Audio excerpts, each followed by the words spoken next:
सबसे बड़ा main role क्या होता है पोल्ट्री के अंदर दोस्तों? हर फार्मर को मैं पूछना चाहता हूँ भाई, सबसे बड़ा मेन रोल क्या रहता है पोल्ट्री के अंदर? जो परफेक्ट पोल्ट्री फार्मर है ना, वो कमेंट करके मेरे को बता सकता है भाई मेन रोल क्या रहता है, दूसरा नंबर का रोल क्या रहता है, तीसरा नंबर का रोल क्या रहता है। ठीक है ना दोस्तों? तो इसके ऊपर आपको मैं बताने जा रहा हूँ। हर एक छोटा हो चाहे बड़ा हो फार्मर, सबको मैं एक इस वीडियो के माध्यम से हर एक किसान भाई को शेयर करना चाहता हूँ कि जो अपना पोल्ट्री चलता है ना सर्दी वाले बैच के अंदर, अब सर्दी के अंदर आप या 2 पाल रहे हो या 3 पाल रहे हो, भाई ये बहुत ख़तरनाक माना जाता है। देखो इसके अंदर दोस्तों 100 फार्मर रहते हैं ना, तो 100 फार्मर में से 20 फार्म वाले को ही अच्छा पैसा बनता है। मैं सभी को पहले ही बता चुका हूँ भाई, इसके अंदर कोई भी पेमेंट बनता है वो फिक्स नहीं रहता है। ठीक है ना?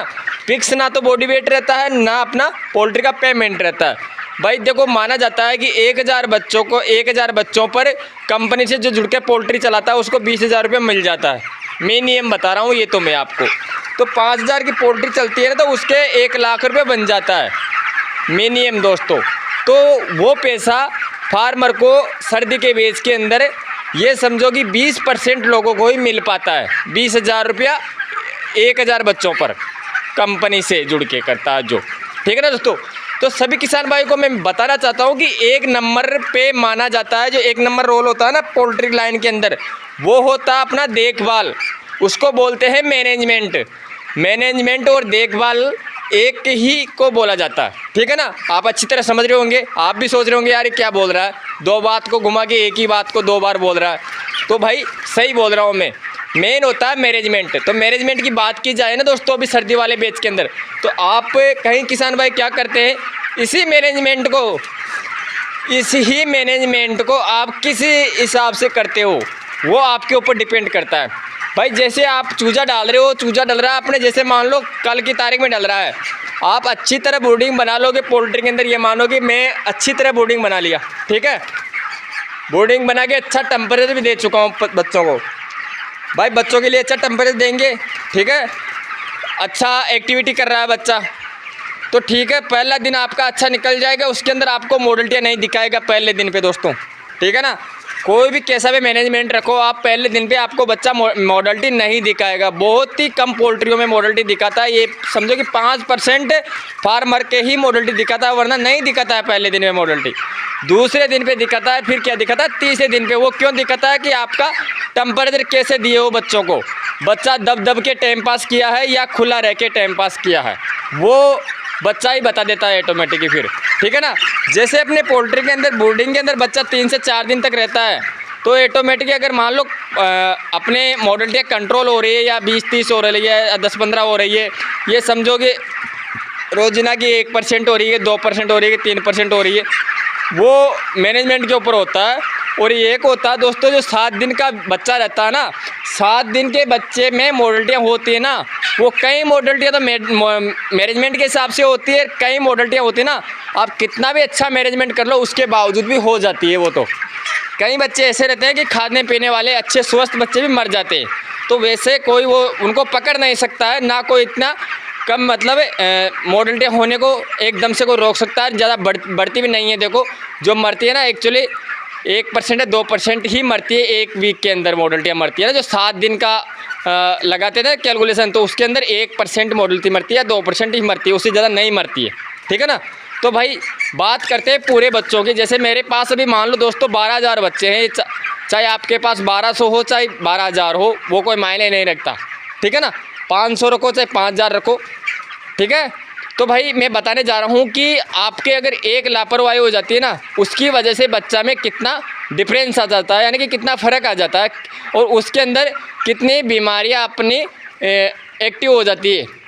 एक बीमारी के पीछे क्या क्या होता है बीमारी, अगर आपको मैं बता देता हूँ कि ये बच्चा अभी मान लो, अब इस बच्चों में ये समझा देता हूँ मैं आपको कि छोटे बच्चों में आप अच्छा मैनेजमेंट रख रहे हो, अच्छा टेम्परेचर दे रहे हो, अगर ज़रा सा वेंटिलेशन में आपके चूक हो जाती है, वेंटिलेशन भी चलो अच्छा दे रहे हो आप, वेंटिलेशन देते समय अगर बच्चों में CRD यानी कि साउंड की परेशानी आ जाती है छोटे बच्चों में, 7 दिन में ले लो चाहे 8 दिन में ले लो चाहे 10 दिन के में ले लो चाहे 3 दिन के में ले लो, अगर CRD आ जाती है तो भाई बच्चा कम पानी पीने लगता है। ठीक है? CRD का आप अगर पूरा ध्यान नहीं रखोगे ना एक दिन पे, एक दिन का कहने का मतलब ये है कि जैसे बच्चों को 24 घंटे में से आप अगर 20 घंटा पोल्ट्री में नहीं रहते हो, इतना समय नहीं दे पाते हो, तो ये समझो कि आपकी CRD तुरंत फैल जाएगी। ठीक है ना। आज मेरे को अभी ये मान लो कि कोई बच्चों में आवाज़ आ रही है, 2 घंटे बाद 4 में आएगी, 3 घंटे बाद 10 बच्चों में आ जाएगी, 6 घंटे के अंदर अंदर तो मेरे ये मानो कि 10% बच्चों में फैल जाएगी। CRD इतनी ज़बरदस्त फैलती है। वो क्या हो, जुकाम होती है, वो जुकाम इतनी तेज़ी से फैल जाती है अपने बच्चों के अंदर। अगर वो बच्चों के अंदर वो जुकाम हो जाती है ना, तो उसके कारण बच्चा कम पानी पीता है। देखो ये हर एक फार्मर को पता नहीं रहता है। CRD की परेशानी होते ही बच्चा कम पानी उठाता है। कम पानी उठाने से एक तो बच्चों में तुरंत आएगी, आपके दूसरे तीसरे दिन पे इक्कोलाई दिखाई देगा बच्चा। इक्कोलाई होती है कम पानी पीने से। ये मानो कि अपना जो कलर होता है ना लीवर के साइड नीचे वाली तरफ में, तो वहाँ पे आपको इक्कोलाई दिखाने लग जाएगा बच्चा, क्योंकि बच्चा कम पानी पिएगा। आप कम पानी पिएगी तो पानी की दवाई दोगे, भाई पानी ज़्यादा पिए बच्चा। ठीक है ना। आप ये थोड़ी सोचोगे भाई इसकी CRD जड़ से ख़त्म करें या CRD की दवाई लगाएं ताकि तुरंत बच्चों में CRD से परेशानी से मटे। अगर आप इक्कोलाई की दवाई लगा दिए तो इक्कोलाई तो आपकी हल्की फुल्की ख़त्म हो जाएगी, पर बच्चा इतना पानी नहीं ले पाएगा। जब तक आपकी CRD ख़त्म नहीं होगी ना, तब तक बच्चा इक्कोलाई से बाहर नहीं निकलेगा। और आप जब इक्कोलाई से बाहर निकालोगे बच्चों को, जब तक तो बच्चों में साइजिंग तक बन जाएगी आपके बच्चों में। जो आप एवरेज करके बॉडी वेट करके आप एवरेज लगाते हो ना भाई, 1 वीक में कितना आया, मेरे 200 ग्राम पर बच्चा आ रहा है, जैसे 2 वीक के अंदर इतना आ रहा है, 3 वीक के अंदर इतना आ रहा है, तो वो भाई प्रॉपर पूरी पोल्ट्री में नहीं आएगा आपके वो एवरेज। तो आपका वहीं से लॉस होना शुरू हो जाता है। जैसे दाना तो प्रॉपर आपका जा रहा है, पानी कम पी रहा है, उसकी वजह से कितना नुकसान पहुंच रहा है बच्चों पे, कितना असर पहुंच रहा है आपको पता है। अगर CRD को आप 3 दिन तक पोल्ट्री के अंदर रख लेते हो ना, तो आप वापस लॉस के अंदर चले जाते हो। आप मेहनत कर रहे हो, वो मेहनत तो नहीं निकलेगी, पर वापस आप लॉस के अंदर चले जाएंगे। कंपनी कई बार तो अपनी DCयाँ तक बना लेती है, जो सर्दी वाले बेच होते हैं उसके अंदर पैसा देने के बदले में पैसा अपने से वसूल करने की सोच लेती है कंपनियां।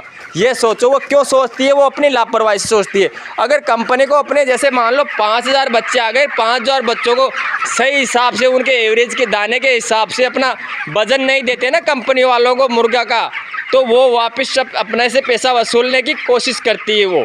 और कोशिश क्या, अगले वाले बैच में पहले वही पैसे निकालेगी, वही पैसे काटेगी जो पिछले लोट का अपना बकाया चल रहा है, बाद में अपने को पैसा बना के देती है। तो हमेशा ध्यान में रख लेना। हर एक किसान भाई को बोलता हूँ, मैं बार बार बोलता रहता हूँ, भाई ये सर्दी वाला सिस्टम है, सर्दी वाले सिस्टम को जितना आप एक्टिव रह के पोल्ट्री में बच्चे को ध्यान रखोगे ना, जितना समय दोगे ना, उतना ही आपके लिए फ़ायदेमंद है। भाई अगर आप बच्चों के अंदर प्रॉपर बैठे रहोगे या काम कुछ भी मत हो, मैं ये नहीं कह रहा भाई पोल्ट्री के अंदर इतना सारा काम रहता है, काम मत रहो भले, पर आप हमेशा पोल्ट्री को बच्चों में टाइम दोगे ना, तो भाई आपको हर एक चीज़ का पता रहेगा। पता का मतलब ये है कि इस समय पे बच्चों के अंदर गैस बन रही है या हवा आ रही है कहीं से, या गर्म मतलब बच्चों के अंदर टेम्परेचर अच्छा बन रहा है या नहीं बन रहा है, बच्चा इकट्ठा हो रहा है या कैसा हो रहा है, या कैसा फील कर रहा है बच्चा, दाना कितना कंज्यूम कर रहा है, पानी कितना ले रहा है, वो चीज़ आप तभी पता लगा पाओगे जब आप पोल्ट्री के अंदर प्रॉपर समय दोगे पोल्ट्री के अंदर बच्चों को। समझ रहे हो मेरी बात दोस्तों। मैं ऐसे कोई बकवास नहीं कर रहा, मैं ऐसे बकवास करने के लिए इस वीडियो के अंदर आया भी नहीं दोस्तों। आप ये सोचते हो ना कि भाई इसके अंदर जानकारी बहुत कम रहती है, बकवास ज़्यादा रहती है, आप पॉइंट की बात नहीं करते हो। भाई मेन पॉइंट की बात तो यही है कि जो रख रखाव होता है ना, वही मेन बड़ा रोल होता है पोल्ट्री के अंदर। उसके बाद ही अपना जब आप रख रखाव बच्चों का सही नहीं रखोगे तो भाई कहाँ से पैसा वसूल करोगे।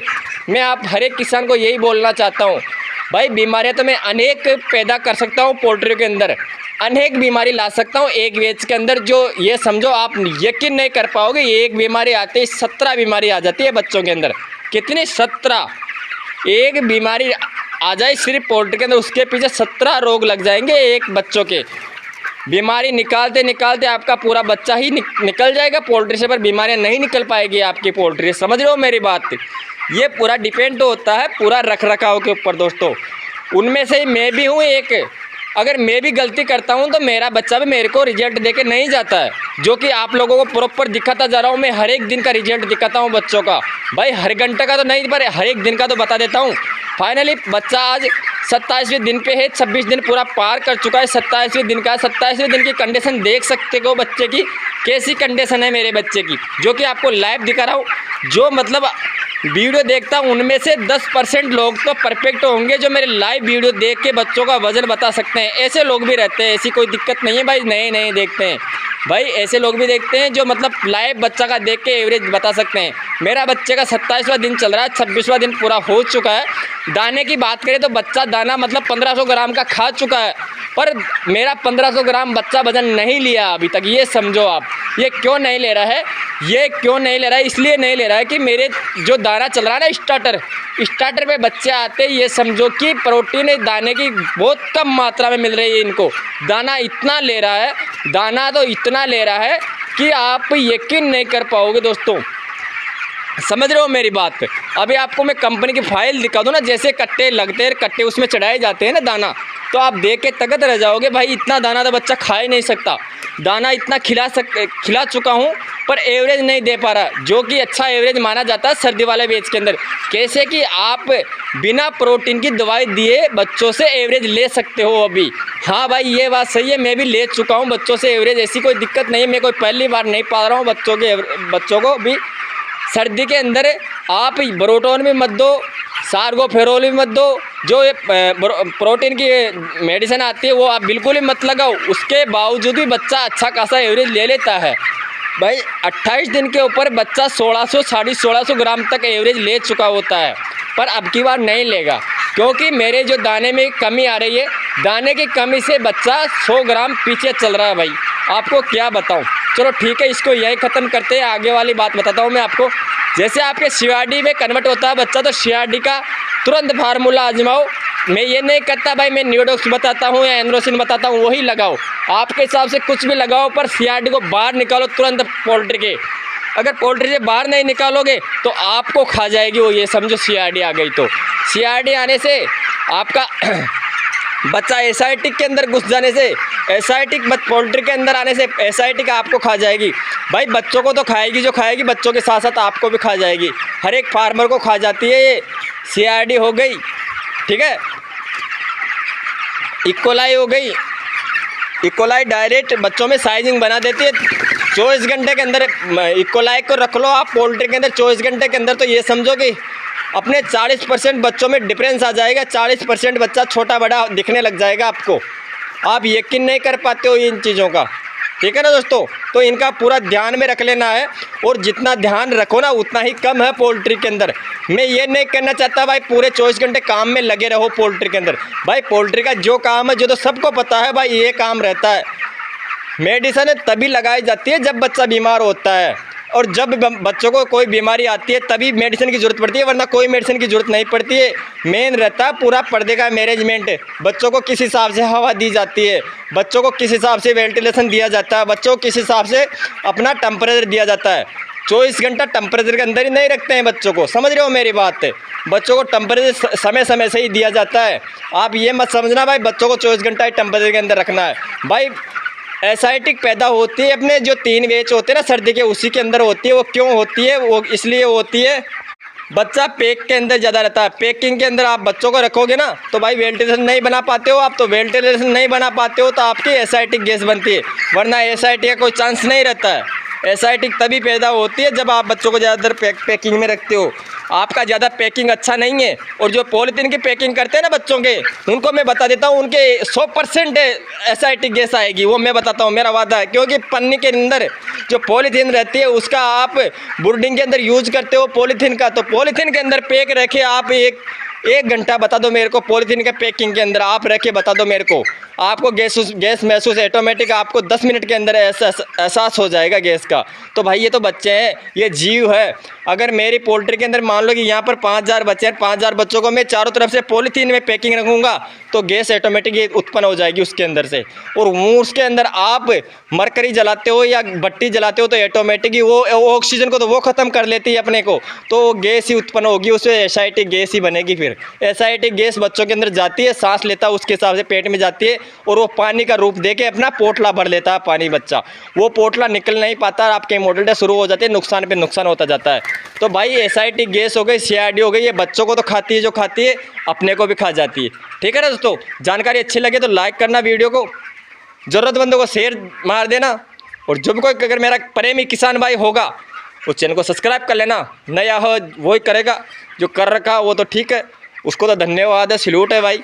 उसके बाद प्रॉपर मेरी वीडियो जा रही है, ठीक है। तो मिलते हैं ऐसी नई जानकारी में, तब तक के मेरे सभी किसान भाइयों को दिल से सैल्यूट मारता हूँ। जय हिंद, वंदे मातरम। मिलते हैं ऐसी नई जानकारी में, तब तक के लिए सभी को बाय बाय।